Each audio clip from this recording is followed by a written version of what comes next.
On parle très peu de Dieu le Père dans le livre de l'Apocalypse. 4 à 5 versets seulement selon les versions.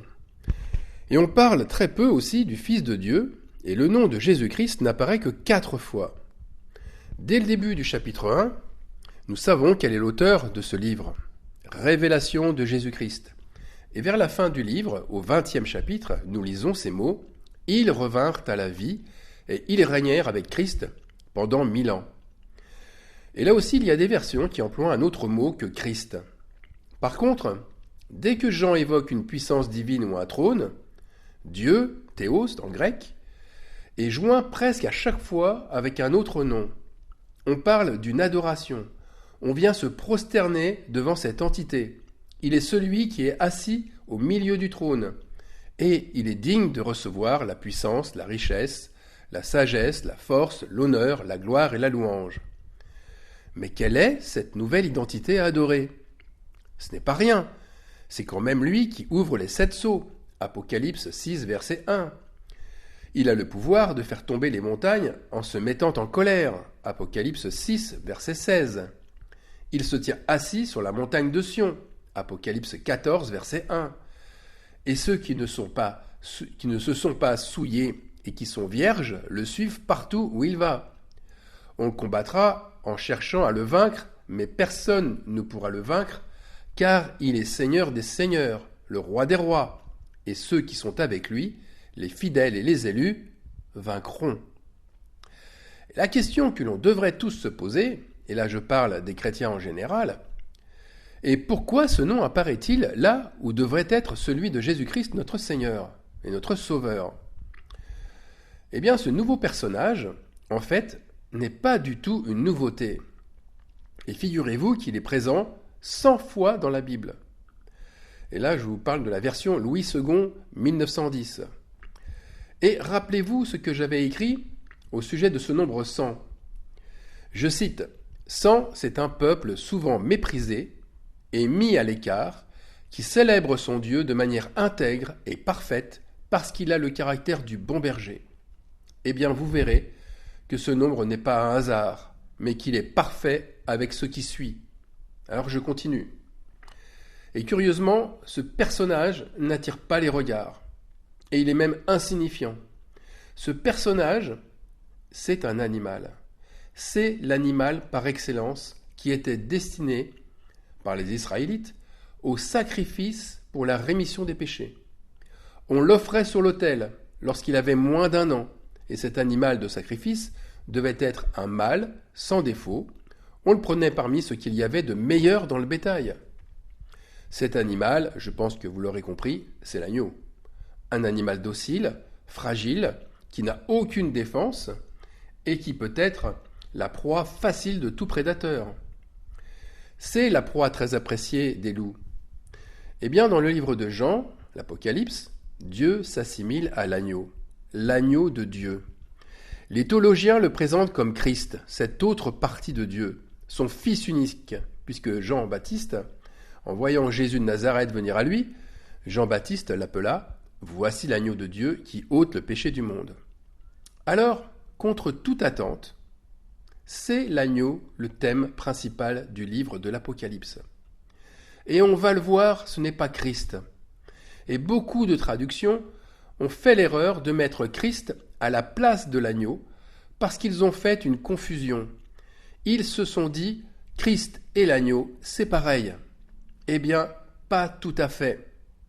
La version Osterwald de 1744, elle fait mention de 33 passages avec le mot « agneau ». Et 33 fois, dans ce livre, il est question de cet animal si paisible et inoffensif, qui est l'agneau. 33, c'est le chiffre de la vérité. Et l'agneau porte en lui plus qu'un symbole, il est la vérité. Il est la vérité dans le sens où c'est Dieu lui-même qui se dévoile à travers cet animal qui illustre en fin de compte son caractère. Dieu se voit à travers l'amour donné, à travers son sacrifice, comme tout ce qui contribue à donner du bien-être aux autres et à favoriser la paix. Donc c'est par l'authenticité de ce caractère que Dieu rassemble ses élus. C'est par l'authenticité que Dieu prépare même qu'il les prépare à régner, qu'il les adopte comme ses propres fils, qu'il les destine à être ses héritiers. L'agneau épouse entièrement Dieu. Et disons-le, c'est la mission principale de Christ sur terre. Par sa mort et sa résurrection, Jésus-Christ donne son héritage. Mais quel héritage ? C'est le Saint-Esprit. Et il le donne à ceux qui font sa volonté. Vous voyez, je n'ai pas dit à ceux qui croient, mais à celles et ceux qui font sa volonté. La différence, elle n'est pas anecdotique, mais bien réelle. Car être l'agneau assis sur le trône avec Dieu, c'est bien épouser Dieu. Et c'est être ce qu'il est lui-même. Personne ne peut tricher et se faire passer pour l'agneau. Pourquoi ? Pour la bonne raison qu'il n'entrera dans la nouvelle Jérusalem rien de souillé, ni personne qui se livre à l'abomination et au mensonge. Il n'entrera que ceux qui sont écrits dans le livre de vie de l'agneau. Là je cite Apocalypse chapitre 21 verset 27. Alors les mots ont une importance. Et agneau et Christ ne s'emploient pas sans un sens bien particulier. L'agneau, ce n'est pas Christ, bien que ce soit la même entité. Et l'agneau n'est pas un titre de Christ, comme nous le disent la plupart des théologiens. L'agneau n'est pas un titre, mais un caractère. Constatez par vous-même. Dans toutes les versions, il n'est pas écrit les noces de Christ, mais les noces de l'agneau. Ça, c'est ce qu'on lit dans le livre de l'Apocalypse, chapitre 19, verset 7. « Réjouissons-nous et faisons éclater notre joie, et donnons-lui gloire, car les noces de l'agneau sont venues, et son épouse s'est parée. » Eh bien, c'est l'agneau l'objectif de notre foi. Christ, c'est le seul et unique moyen d'atteindre l'agneau. C'est vrai. Christ, c'est le chemin. Sans Christ, c'est vrai, l'agneau est impossible à atteindre. Il faut la vie de Christ en nous pour épouser ce caractère. Par conséquent, c'est l'agneau le but de tout croyant sur terre. L'agneau, c'est la stature parfaite de Christ, reconnaissable parce que l'agneau est une personne, parce que c'était l'agneau immolé le but de Christ sur terre. Et Christ, en tant que Jésus de Nazareth, s'est offert en sacrifice comme un agneau immolé pour la rémission de nos péchés. C'est l'agneau le but de Dieu, le Père aussi. Regardez la prière. Père, que ton règne vienne. Cette prière ne peut s'exaucer sans voir l'agneau devenir une réalité terrestre. Dieu veut régner à travers son épouse, l'agneau, à travers un être devenu parfait. Apocalypse 21, 23, il nous montre très bien cette fusion Dieu-agneau. Et la ville n'a pas besoin du soleil ni de la lune pour l'éclairer, car la gloire de Dieu l'éclaire et l'agneau est son flambeau. L'agneau, c'est le flambeau, c'est-à-dire le contenant, et Dieu, c'est la lumière, le contenu. Mais contenant et contenu sont identiques. Ils ne sont qu'un. Dieu s'est fait une nouvelle identité ou une autre entité, une existence propre et visible dont les propriétés sont clairement identifiables. Jean le Baptiste, en voyant Jésus, a clairement identifié qu'il était l'agneau, qu'il était la mission divine incarnée dans une personne. Il ne lui a pas posé une question pour savoir qui il était, c'était une évidence, son caractère émanait naturellement de lui. Pourtant, cet agneau pose problème. Il pose problème à une génération adultère. L'agneau est tellement convoité par ceux qui font le mal qu'ils l'imitent, qu'ils en font une idole. Ils forcent même les autres chrétiens à manifester ce caractère. Ils imitent l'amour, le don de soi, les ministères aussi. Parce que les ministères que le Père nous a donnés sont là pour amener le disciple vers l'agneau. Mais ces faux oins qui imitent les ministères, ils ne savent pas qu'ils font une œuvre qui les dépasse puisqu'ils contribuent, et sans le savoir, à l'édification du corps de Christ qui est l'agneau. Parce que l'agneau, il se forme dans la souffrance, il se forme dans le creuset de l'injustice, dans les tribulations. Et cette souffrance vécue, c'est l'immolation. C'est ce qui est joint et indispensable à l'agneau. Il est immolé, sacrifié. Alors là où nous vivons des oppressions, des manipulations, des mauvais traitements, des violences physiques ou morales, et pire même que ça, où nous vivons la mort, nous mettons sur l'autel notre orgueil. Nous mettons sur l'autel notre rébellion ou notre estime de soi, ce qui nous aide à prendre le manteau de sacrifice de l'agneau. Maintenant, dans les autres versions de l'Apocalypse, eh bien, l'agneau n'apparaît que 27 fois au lieu de 33. Et ce qui est curieux au premier abord, c'est de constater que beaucoup d'auteurs des versions ont pris l'initiative de supprimer les répétitions. Plutôt que de répéter le mot agneau, ils ont préféré le pronom personnel « il ». Ainsi, avec Osterwald, nous trouvons le mot agneau répété 5 fois, tandis qu'il n'est pas répété, on a mis « il » à la place. Par exemple, quand la version seconde dit « quand il ouvrit le second sceau », eh bien la version Osterwald précise « quand l'agneau ouvrit le second sceau ». Cette précision se fait ensuite sur l'ouverture du 3e sceau, du 4e et du 7e sceau. Alors la raison qui me vient à l'esprit, pour cette précision l'agneau, c'est pour insister fortement sur le caractère de Dieu. Ce caractère qui provoque des hostilités. Le mal, le diable et ses démons ne supportent pas l'odeur de sainteté. Et la preuve, c'est qu'au moment où paraît la sainteté, l'imposture apparaît aussitôt. Ça veut dire qu'au moment où l'agneau brise le sceau, ou les sceaux, les masques tombent. Les authentiques se distinguent des hypocrites. Des soi-disant bienfaiteurs passent au délit et au crime. Lors du premier sceau, par exemple, le cavalier blanc vient pour vaincre, alors que l'agneau n'a aucun combat à mener sur les autres, puisqu'il dépend entièrement du Père. Le diable, quant à lui, il est descendu rapidement, animé d'une grande colère, sachant qu'il a peu de temps. Donc, dans les faits, l'imposteur, il impose sa force, sa ruse, sa soif de gloire, alors que l'agneau, lui, il n'impose rien. Il se fait douceur, authentique et altruiste. L'imposteur, c'est une bête. Apocalypse 13, verset 11 nous dit que cette bête monte de la terre, qu'elle a 2 cornes semblables à celles d'un agneau, et elle parle comme un dragon. Ça veut dire que sa parole trahit ses intentions mauvaises.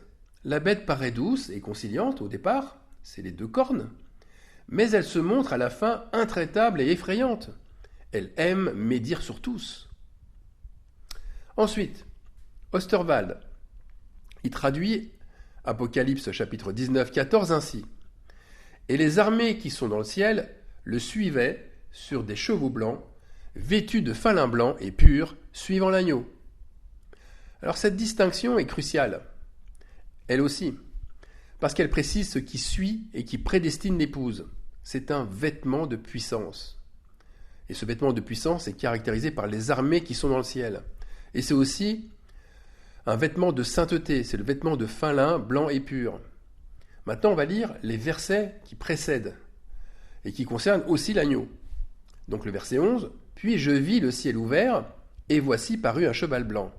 Celui qui le montait s'appelle fidèle et véritable, et il juge et combat avec justice. Ses yeux, verset 12, étaient comme une flamme de feu. Sur sa tête étaient plusieurs diadèmes. Il avait un nom écrit que personne ne connaît, si ce n'est lui-même. Et il était revêtu d'un vêtement teint de sang. Son nom est la parole de Dieu. » Nous voyons que l'agneau, c'est l'image de ce cavalier blanc fidèle en tout point, et qui est la vérité. Et son vêtement teint de sang, ce n'est pas un sang étranger, mais c'est le sien qu'il porte. C'est son propre sang. Et ce nom que personne ne connaît à part lui-même, eh bien ça montre encore son humilité et sa volonté de ne pas mettre la lumière sur lui, mais sur la parole de Dieu, puisque son nom c'est la parole de Dieu. Et nous pouvons réaliser que ce vêtement de sang se transforme en fin lin blanc, car ce sang qui a coulé injustement, eh bien il a été purifié par le sacrifice de l'agneau. Grâce à ses œuvres justes, le vêtement, c'est celui de l'épouse. Les noces de l'agneau sont venues, et son épouse s'est préparée. Et il lui a été donné de se revêtir d'un fin lin éclatant, pur. Car le fin lin, ce sont les œuvres justes des saints. Alors passons maintenant au dernier verset, où l'agneau a été rajouté. Mais ici, l'agneau a été préféré à Christ. Regardez, là, c'est la version Osterwald. Apocalypse chapitre 20, verset 6. « Ils seront sacrificateurs de Dieu et de l'agneau, et ils régneront avec lui 1000 ans. Et dans les autres versions, il est écrit « Ils seront sacrificateurs de Dieu et de Christ », vous voyez, et ils régneront avec lui 1000 ans. En fait, Dieu et l'agneau est important parce qu'il marque une nouvelle fois la personne terrestre qui est devenue comme Dieu. L'agneau permet d'intégrer la personne de Jésus-Christ et tous ceux qui lui ressemblent au moment de la première résurrection. La nuance pour moi n'est pas légère. Je le redis, Christ, c'est le moyen d'atteindre l'agneau, qui lui est l'entité qui va être atteinte ici-bas. Le Fils de Dieu, c'est le premier agneau qui en inclut d'autres. Tous les autres saints qui auront persévéré et qui seront greffés sur le sarment divin. Voilà la totalité de l'agneau. Nous serons agneaux, comme le Fils Jésus-Christ l'est, et il l'est en premier, mais nous le serons par alliance. Nous serons rassemblés sous la même alliance de la grâce pour former l'agneau immolé. Donc un seul corps. Alors n'oublions pas une chose essentielle. Devenir sacrificateur de Dieu et de l'agneau, c'est le but suprême que souhaite atteindre tout chrétien ou tout disciple. Mais ça passe par un sacrifice qui coûte cher pour chacun. C'est ce sacrifice qui montrera notre élection. Le sacrifice d'Abel, comme celui d'Abraham, plaisait à Dieu. Et ce qui plaît à Dieu, c'est à quoi nous renonçons individuellement pour lui. Notre cœur doit se trouver dans cet état de grâce qui consiste à tout sacrifier par amour pour notre Dieu. Et c'est à ce prix que l'épouse de l'agneau se pare de ses plus beaux bijoux pour les noces. Amen.